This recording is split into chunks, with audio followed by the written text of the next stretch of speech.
Welcome, my peoples. And I think this is officially, we're not gonna call the inauguration period a part of the mini series life lessons learned. So this is officially episode 2. Now, moving on from number 1, which was narcissist, and I just gave like a brief terminology, and once again I'm going to reiterate it's from my viewpoint. I'm giving my insight on scenarios, everyday scenarios, on what I think, you understand? And I'm also reciting my own trials and tribulations. So enough of that. Twinkle of the toes for them, them guardian levy toes are, and we go forward. Now, today's message is self-sacrifice. And I'm not gonna lie, today's message is gonna kind of be strictly directed at me and my, life's journeys and how I've even managed to reach to this point in my life where I'm at now. So, self-sacrifice.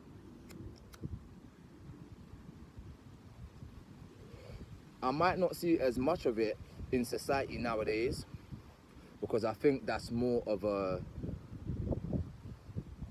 predated characteristic or trait.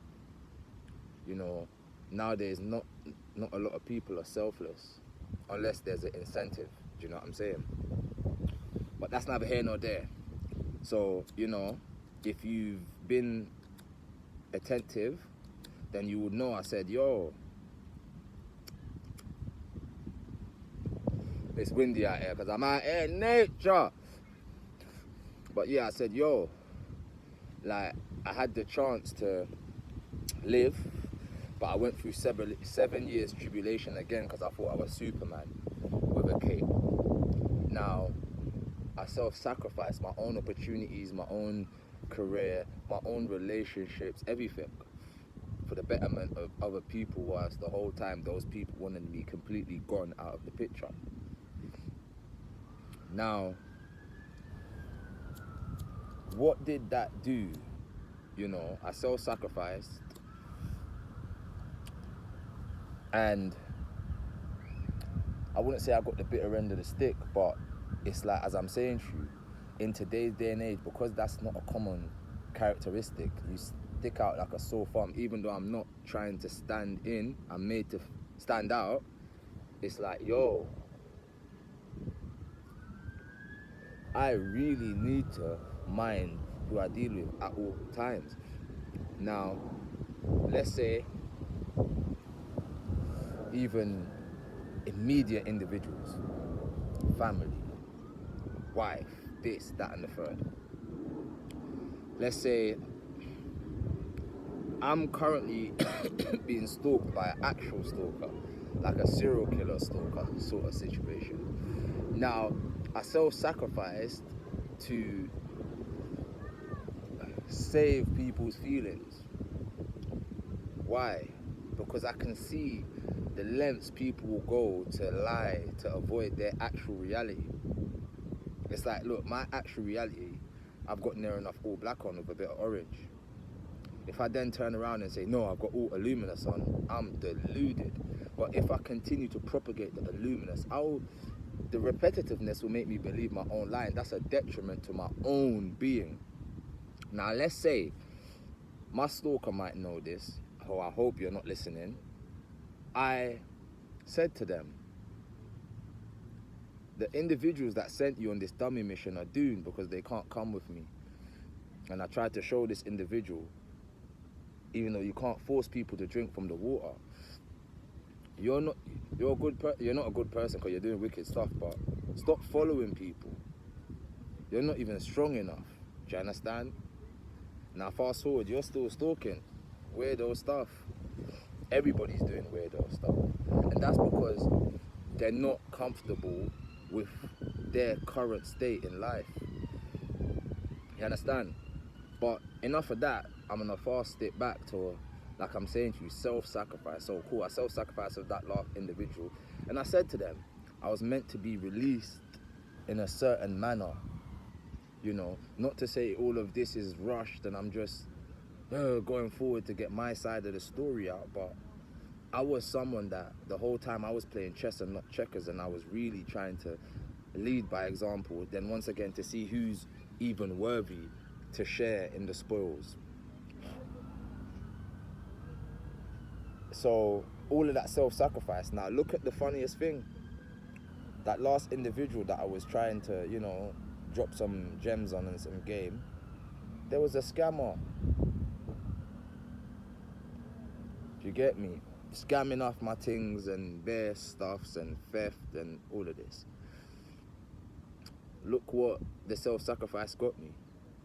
So you might say, this is why this characteristic is no longer in today's society.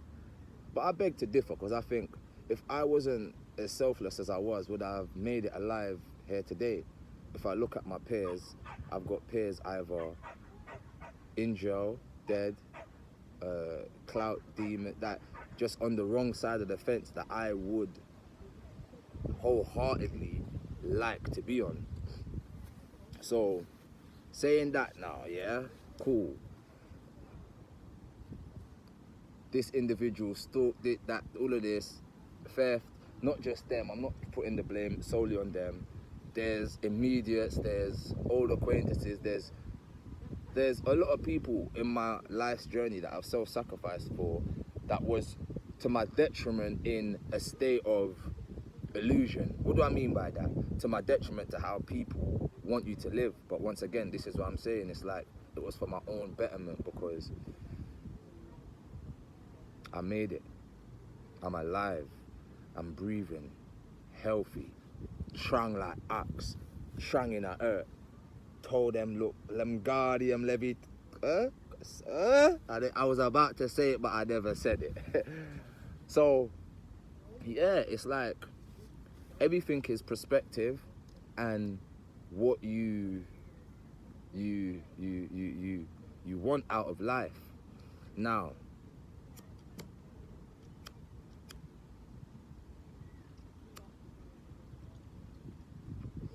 all that self-sacrifice has got me to a place of, I wouldn't say absolute freedom, but I'm walking in such sovereignty and such humility and alignment with the earth and myself. It's like the world is really my oyster.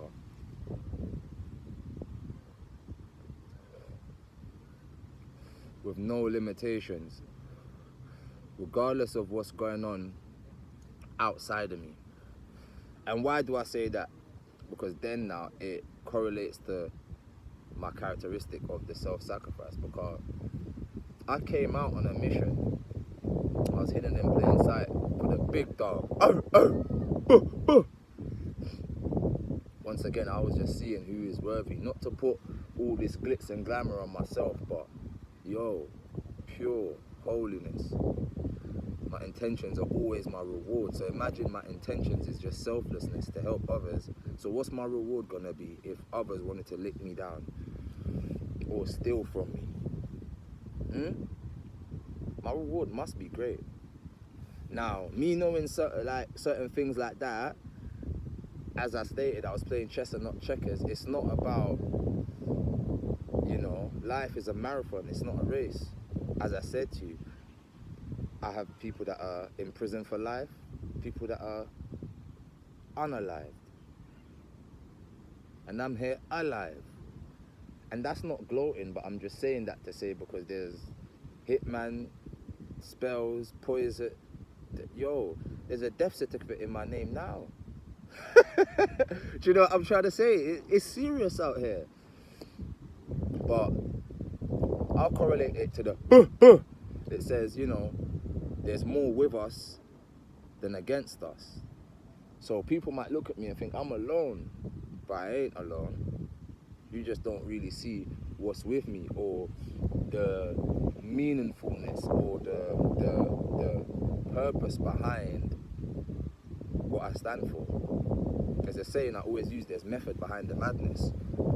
So, I self-sacrificed in my place of birth, because that's another thing. I was born in Jamaica. Was I really though? I am too funny. I need to stop because we have to get to know one another, you get me? But yeah, man, I self-sacrificed there for answers, and I've gone through the trials and tribulations, you know, and I've received my answers, and it's now time to walk it out. Now walk it out. Walk out the self-sacrifice. Even though I'm not a martyr for anybody, but I try and say to somebody, there's not an on and off switch for being upright, moralistic, pure in heart, true, righteous. Last of the real, there's not an on and off switch. You just have to choose your circumferences. Now, with that experience, and with me knowing that I'm self-sacrificer, that last 7 years tribulation that I went through like Superman, to see, okay, you're gold plated, you're gold. Who can enter the castle? Who can't? Who's worthy of help or spit in the face? You know?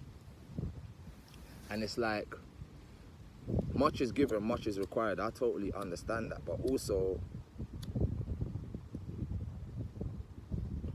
to take a life for someone else's things, or to plot someone else's demise or whatever for what is theirs, I think that's a state of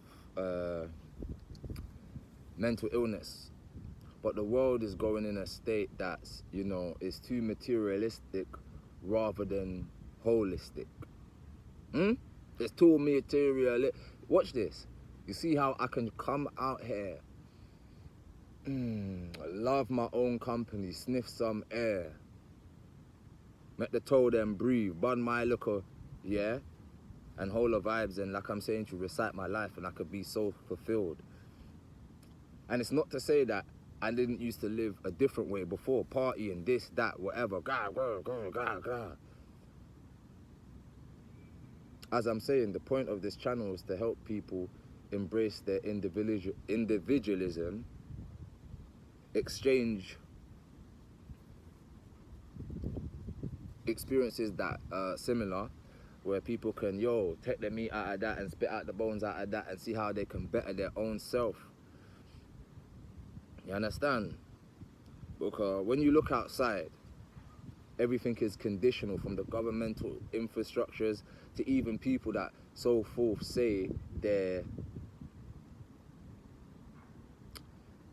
life coaches or gurus or whatever it is. It's like nothing ain't free. Everything comes at a cost. Even though I know people have to get by in life. But look, everything is free. Does the trees pay for oxygen? Does the birds pay for their food? The says, look at the birds. Ain't they beautiful? They don't worry about where they're gonna live, what they're gonna eat, and they're catered to. But look at us. Ain't we much more precious than them? Ain't we meant to be the most intelligent beings on the planet, but we're destroying the planet? We're done out. You understand? If it don't labor, why? If it doesn't satisfy, why do we labor? If it's not bread, why do we spend costs? And this is things put in place by individuals, and you know, it's just not the way that I actually choose to live. I wasn't even designed to live that way. Do you get me? And once again, my whole life I've been abundant whilst being an automatic self-sacrificer. So I'm saying all this to say this, as like the times are getting more technology and everybody's insurance fraud and killing people for their things, and even though that's been a thing of the old ages, I cannot lie to you, I get so much fulfillment from the simple things in life. I'm an island boy, not like them fireman, but really grew up in this stance here that you see me. Told them out, no top, no nothing. If I get up and go out, I don't have nothing in my pocket. I don't even blink. I go back, I've ate, I'm happy, I'm sustained, I'm loved. And this was even not even being around those actual things in my circumference. Do you know what I'm trying to say? So going forward, where look at what's going on in the world, nation against nation, every sort of thing, everybody's trying to prove something. They're better than this person and this person's better than that person. If you're in the night and fruits of the spirit, there's against them there's no law. I say this to say all of this, you know, because I'm just flowing right now, yeah? Another thing, you know, everybody wants to put the emphasis on they, you know, were either the primordial entities upon this planet or who's chosen or this or that, but then it's like, what are you actually chosen for? Because from an outside perspective looking in, I don't see any actual progression in any direction. I just see people screaming and shouting, trying to validate why they're in either the position that they're in or they harness the feelings that they harness. But I'll say this to any so-called chosen or anybody. How did you fall then? If whoever was the primordial entities upon the planet and they were so great, they built everything that was the best thing since sliced bread, how did people that are in such a lower state of debauchery, selfishness and destruction manage to overthrow you? So for me, it's not about all the extra schematics. It's more about holiness, wickedness and righteousness. Because says Psalms 1, the wicked can't be in the congregation of the righteous. And whether, you know, people have their own theologies, some people are atheists, some people are spiritual, some people are I'm a God and all of this, cool. But how did you fall then? How comes now you can't do what the gods did or whatever, even though, yeah, certain prophecies say that they will and all of this. But I'm just saying all of this to say this. If power was given to a certain demographic of people in someone's hands, what would you do different? Are you a self-sacrificer? Or are you somebody that will simply just be another oppressor with a different regime, with a different skin color or a different temperament? So yeah, I hope I didn't really get too Drake on you, but the message was a subtle one. You know, I've learnt my little lessons in life, yeah? Lessons learned. And I've learned from my own experiences that being selfless, not always so much a self-sacrificer, because sometimes my wording is a bit off, but being selfless is most certainly worth it. It promotes actual growth, character, resilience, strength in the areas that you actually need it, and not a jelly backbone, but you've got a strong spinal structure that if you stand for something, you won't just fall for anything. Most certainly not materials and to overthrow another for some materials. But I'm not sure if you can hear the rain, but it's decided to rain just as it's about to come to the 20-minute mark. And you know, I did say I'm going to keep these videos short, 10 to 20 minutes at the maximum. But I hope that left you edified, yeah? Selflessness. I don't even want to say self-sacrifice, but selflessness, yeah? Peace.